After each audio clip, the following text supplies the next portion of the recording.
institusi menyikapi hal ini dengan cara pengecekan suhu tubuh sebelum memasuki suatu tempat dan disambung dengan presensi sebagai catatan kehadiran. Presensi dan pengecekan suhu tubuh yang dilakukan tidak dalam satu waktu sangatlah tidak efektif dan masih adanya kontak fisik antara petugas dan pengunjung saat pengecekan suhu tubuh sehingga masih beresiko penularan COVID-19.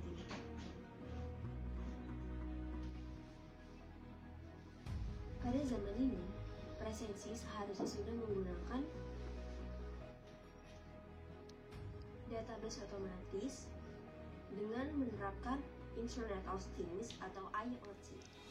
Dengan memfungsikan RFID dan database otomatis, kita dapat memudahkan dan mengefisiensikan waktu presensi.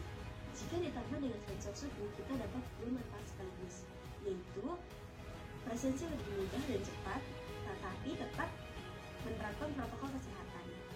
Dengan ini, kami memilih judul Rancang Bangun Presensi Otomatis Berbasis IoT. Sebagai bahan pertimbangan dan referensi, kami menggunakan penelitian sebelumnya, seperti halnya penelitian milik Subhani Saputra dan Aswardi dari Universitas Negeri Padang dengan judul Rancang Bangun Sistem Absensi Elektronik Berbasis Microcontroller ATmega 328. Persamaan penelitian kami dengan penelitian sebelumnya terletak dari rancang bangun absensi berbasis IoT, sedangkan perbedaannya terletak dari segi penyimpanan data. Jika penelitian sebelumnya menggunakan fingerprint recognition 12, penelitian kami menggunakan RFID yang datanya akan dikirim melalui ESP8266 kemudian disimpan dalam database server. Penelitian relevan selanjutnya datang dari Dani Asmoko dan Ari Mahendra dengan judul Rancang Bangun Sistem Pendeteksi Kebakaran berbasis IoT dan SMS Gateway dengan Arduino. Persamaan penelitian kami dengan penelitian sebelumnya terletak dari penggunaan sistem IoT, sedangkan perbedaannya terletak dari tujuan penggunaan alat. Alat pada penelitian sebelumnya digunakan untuk mendeteksi kebakaran dan mengirimkan sinyal tanda bahaya melalui web yang telah terhubung dengan SMS Gateway. Sedangkan pada alat yang kami buat bertujuan untuk presensi sekaligus mengukur suhu tubuh otomatis berbasis IoT. Kerangka pemikiran dari penelitian ini bermulai dari adanya presensi dan pengukuran suhu tubuh secara konvensional yang kurang efisien dari segi waktu dan masih adanya kontak jarak dekat dengan petugas. Jadi kami membuat sesuatu rancang bangun sistem presensi dan pengukur suhu tubuh otomatis berbasis IoT yang lebih efisien dan mengurangi jarak dekat dengan petugas ataupun orang lain, terutama di saat pandemi COVID-19 seperti saat ini. Penelitian ini dilakukan di Universitas Negeri Jakarta pada tanggal 3 Oktober sampai dengan 4 November 2020 menggunakan metode waterfall, di mana pada metode waterfall ini terdiri dari beberapa tahap, yaitu analisis kebutuhan, desain sistem, coding dan testing, serta tahap penerapan dan pengujian program, dan yang terakhir yaitu pemeliharaan. Pada sistem absensi yang akan dibuat membutuhkan beberapa komponen yang diantaranya sebagai berikut. Pertama, Arduino IDE. Software Arduino IDE digunakan untuk proses pembuatan program yang akan diupload ke papan Arduino Nano sebagai pengatur kerja dari pengolahan data yang diterima dari tiap-tiap sensor. Yang kedua yaitu RFID, digunakan untuk proses pembacaan kartu identitas user yang akan diproses ke sistem. Yang ketiga yaitu QY906, digunakan untuk pengukuran suhu tubuh dengan non-kontak menggunakan inframerah.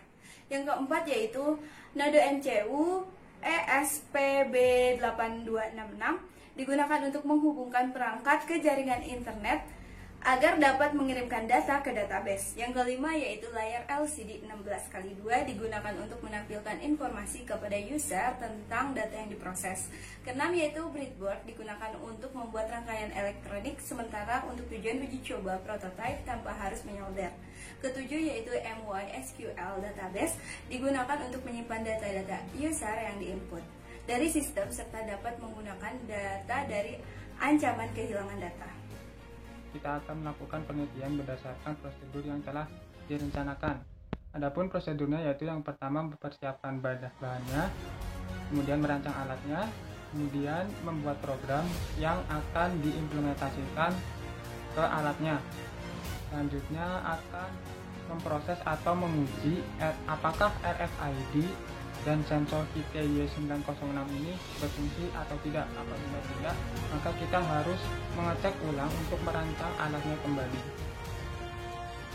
Teknik pengumpulan data yang akan kita lakukan yaitu dengan menggunakan teknik black box testing, di mana black box testing ini merupakan teknik pengujian untuk mengetahui apakah suatu perangkat lunak ini sudah berfungsi atau belum. Nah, teknik analisis data yang akan kita lakukan yaitu dengan teknik analisis kuantitatif deskriptif dari data yang telah kita dapat dalam pengujian black box testing tadi, yang kemudian akan dihitung melalui teknik analisis statistika deskriptif. Nah, hasil dari analisis tersebut akan memunculkan persentase antara 0 sampai 100, di mana persentase tersebut akan merepresentasikan bagaimana konversi penilaian aspek terhadap persentase sumber. Adapun rumus analisis penilaian aspek yaitu persentase sama dengan nilai yang didapat dibagi nilai maksimum dikali 100%. Perangkat yang dibuat ini menggunakan Node MCU yang merupakan sebuah microcontroller yang telah terintegrasi dengan ESP8266. Sebanyak 9 pin Node MCU yang terpakai dengan rincian 1 pin power supply 3,3 volt dan 1 pin grounding, 2 pin untuk komunikasi I2C dengan mengonfigurasi 2 modul, yaitu modul I2C LCD dengan modul sensor MRX90614, sedangkan modul RFID reader menggunakan serial komunikasi SPI, dan terakhir buzzer yang terhubung di pin D8 Node MCU. Sistem ini bekerja ketika RFID tag didekatkan pada RFID reader, sehingga ID dari RFID tag maupun e-card, dalam hal ini KTP, dapat terbaca.